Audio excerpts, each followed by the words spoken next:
Uh, Ladies and gentlemen, I didn't see this next one, but you two did. It's getting rave reviews. However, it's not doing great in the box office. That movie is The Last Duel, directed by Ridley Scott.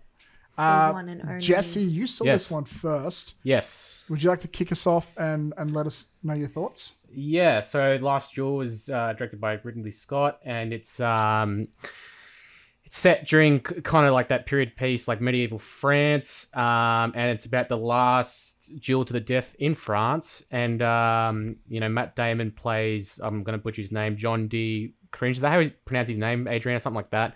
And Adam Driver plays Legris or Legris, or however you pronounce his name, and then Jodie Comer. I can't remember all their names. They're all French names, but Dude, sorry, Adam Driver in Red Notice 2. Oh my god, wouldn't that be great? Could be. No, it's just me. Okay, maybe not. Maybe just maybe not. you. Sorry, I haven't seen him in comedy type stuff, so me neither. But He's done some comedy on Girls, and he was pretty good at it. oh my god, Good. I That's forgot good about soup. that. That's the first time I saw I him. haven't seen Girls. Yeah. Sorry, continue. So and Jodie Comer's Margaret, or how you pronounce her name, and anyway, so I'm gonna Marguerite. That's it. I can't remember all their names, but anyway. So and yeah, basically it's Matt Damon's character dueling Adam Driver's character to the death after Adam Driver's character basically raped Jodie Comer's character, and I absolutely love this movie. It's probably my favorite movie of the year so far. Loved it. It kind of brought me back to like when Ridley Scott did those like kind of like Gladiator, Last Kingdom, like those like 2000s or early 2000s like period piece kind of medieval dramas, and yeah, I absolutely loved it. I loved the fact that they did the 3 perspectives of each character and how they're all subtly different, because that's kind of realistic, because everyone perceives things slightly differently to how they are in real life. Are you saying they tell the same story 3 times through 3 kind of perspectives? So the first third is the Matt Damon's character story, and because they all have different journeys, if that makes sense. They're not always linked up. They all got their own separate journeys. So you do see different things, but then you also kind of see the same thing. But they're all, whenever it's an experience between 2 characters or all 3 characters, it's slightly different, because when you experience something, everyone's perception of that experience is going to be very slightly different. And that's, I think that's one of the film's main strong points, is the fact that everyone's experience is kind of slightly different. But even like the story was absolutely fascinating. I was just absolutely riveted throughout the whole thing. I was never like, I heard like some reviewers saying, oh, it's too long, or it's, I never felt this was long at all. It was like 160 minutes, but I was never like, I was like so deeply invested, the time just flew by. And yeah, I thought it was fantastic.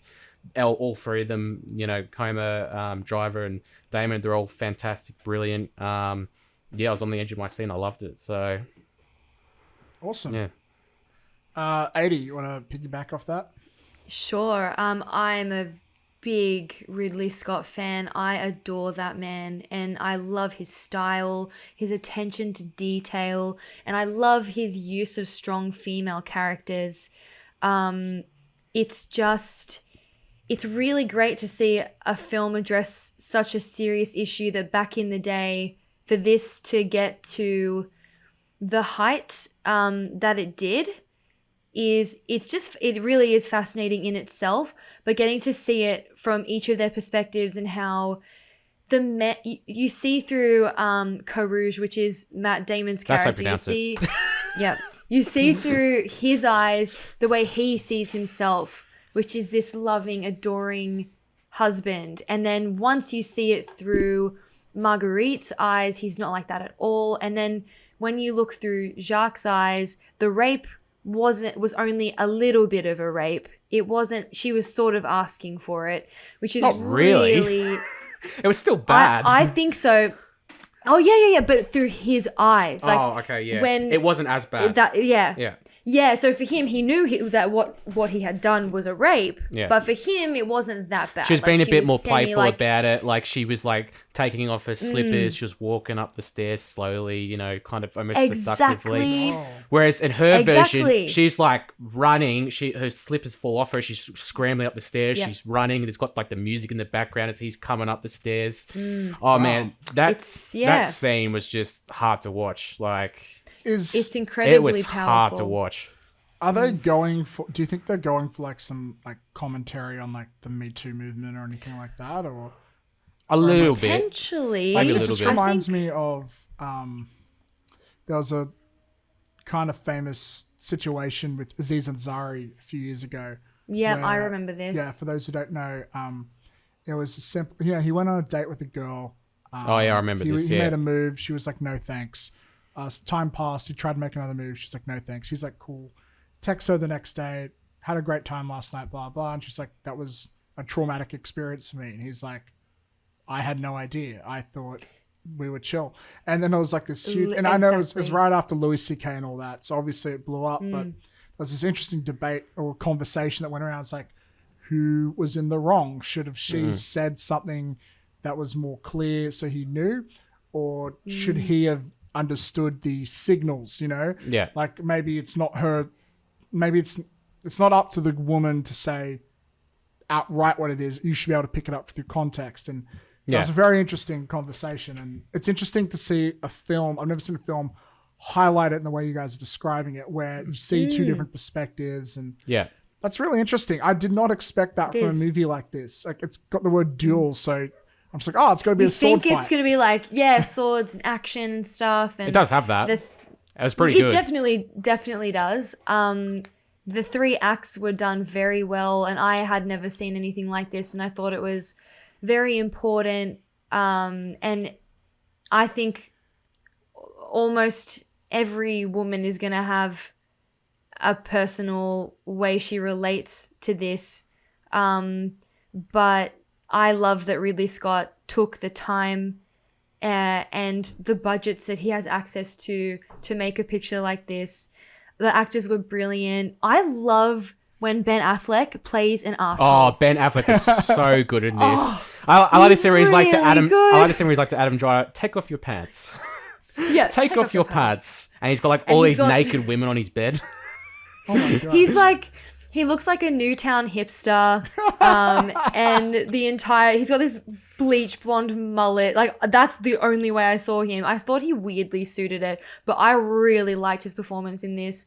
My only critique would be, I know that Ridley Scott loves Matt Damon and he'll work with actors multiple times that he really loves working with, which is great. And I loved Matt Damon in it. He looks like this disgusting, like, also different version of a mullet gutter Newtown hipster. But he was really good. It's just the accents.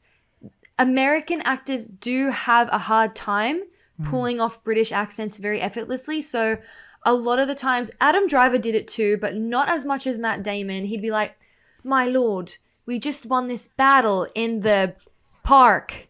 Let's go back there." And I'd be like, it would take me out of the movie a little bit. And it's just like, it was the only thing that threw me off every now and then. It's the R's. The R's, they have a big time, even with acting coaches and accent coaches, they have a hard time getting past it. Well, Americans hold on to their R's like a lot. They really do, and they speak with such a tight, using all their muscles really tensely, and he just threw me off doing that sometimes. Wow. But otherwise, loved it, and I chewed my nails off in the last scene. Yeah, the last fight is awesome.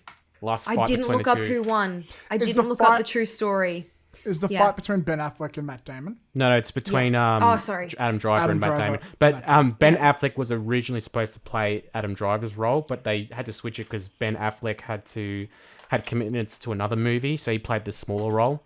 Right. Where he's like, what is he like? He's like a lord or something like that. But he's like this. He's like this sleazy kind of like indulges in like women and wine and money and like there's this one scene where he's like he's sitting around with all of his friends and and his wife's pregnant, and he's like to his wife, oh, let's wish her, whatever, something or other, and as she goes off to sleep or whatever, or a good night's sleep or something. And then after she goes off to sleep, he brings all these women out or whatever, and because he's just kind of like, that's just, and it's just it's kind of like what it's like back then as well. Like there's a scene where Jodie Comer's character basically says to her husband Matt Damon, like, look, I can't do anything. I have no rights. If you don't do anything, then nothing's going to happen. I need you to do something, because women back in those times were seen as property, I guess, and they just had no absolutely. rights. So yeah, you should watch it, Matt. It's fantastic. And that battle scene, and Jodie Comer's like, why are you fighting this guy to the death? It has nothing to do, like, why can't we have a trial about it, or something like that? And that's just the way it worked, I guess. Also, Carouge did it because he wanted to get back at Adam Driver's, at Jacques, because he had taken his property and his job. It wasn't even to, prove her innocence. He didn't give a shit about that. It was purely to get back at his friend, because he was really pissed off. But you learn this over the 3 acts. In the first one, it's completely different. But yeah, that. What did you think of Damon's mother in it? I hate it so much. Oh my God. She wasn't even trying to be British, by the way. She was straight up American the entire film. There's a character, like Damon's character's mother in the film, Matt. Basically, there's a scene where she tells Jodie Comer's character, just put up with it, just deal with it. And then she says that, like, she reveals that it happened to her as well when she was younger. And I guess just in those times, it was just more of a common thing, I guess. Or I don't know, maybe it's, but it was a fantastic film, but yeah, it was very confronting in some spaces. So sorry, dumb guy who hasn't seen the movie here. Just wondering. You said it takes place in France, but everyone's doing English accents. Is there a reason for that? That's typical. Typical Hollywood. Like, if it's anywhere in Europe, British suits it better. So that's just what they go for. Fuck this accent, just make them British. Yeah. Technically, they should be like, Jacques, let's battle to the duel. But that's that's too hard to do for American actors. So fuck it, change the accent. That's crazy. My lord, it's just like that the whole time. I think just before someone yells at us for not mentioning it, I believe this is the first time Ben Affleck and Matt Damon have collaborated on a script since Good Will Hunting. Yeah, that's correct. But they also teamed up with, I didn't realize there was another writer involved. Her name is Nicole Holfen. She wrote Jodie Comer's story part. I really love that. So did they each write an act each? I think to my knowledge, Ben Affleck and Matt Damon wrote together the two male story parts, storylines or whatever, and I think she wrote the female story. I think. Right. Okay, that's. Obviously they'd probably interweave Yeah. as well. Like they'd work on bits and pieces, but I think that's the main. Like I think Matt Damon and Ben Affleck wanted to get a female writer for the female part to tell it from more of a, you know. I think that's a smart move. Female perspective, yeah. Yeah, I think that's a smart move because I'll be honest, when I first saw this trailer, and I mentioned this, I think it was on the last upcoming attractions episode on Midnight Double Feature. I can see the boat sailing off on the horizon. And I think we actually ended it on this, so it was a downer way to sort of end it. But we were talking about this trailer, and I sort of raised a slight concern. I'll say a slight concern.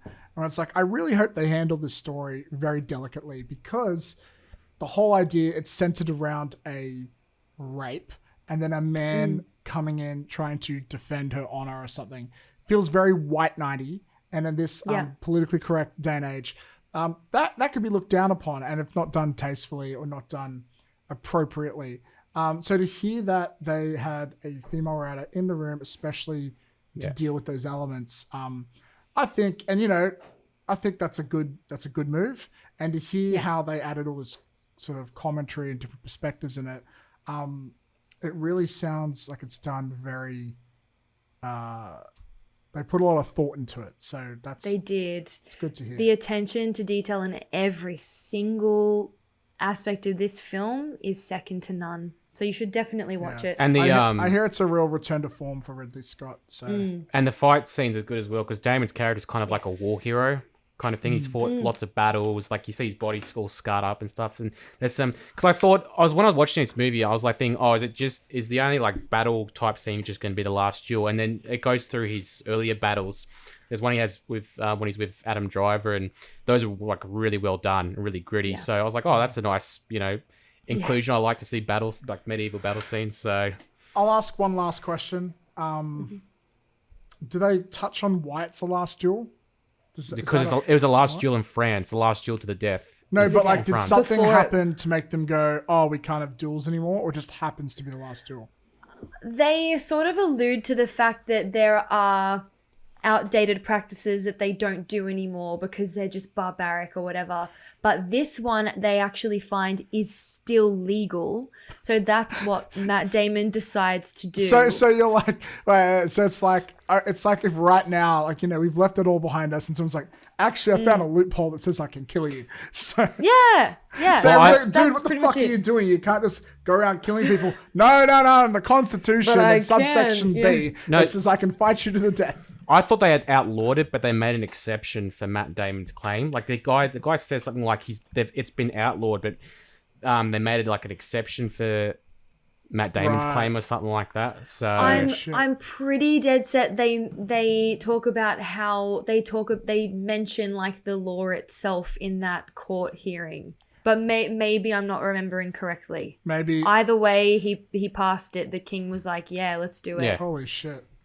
Yeah. And she's like obviously furious, like pissed off about it. 'Cause she's like, she didn't know what would happen if they lose. The stakes are so high. Wow. It's just, yeah. Awesome.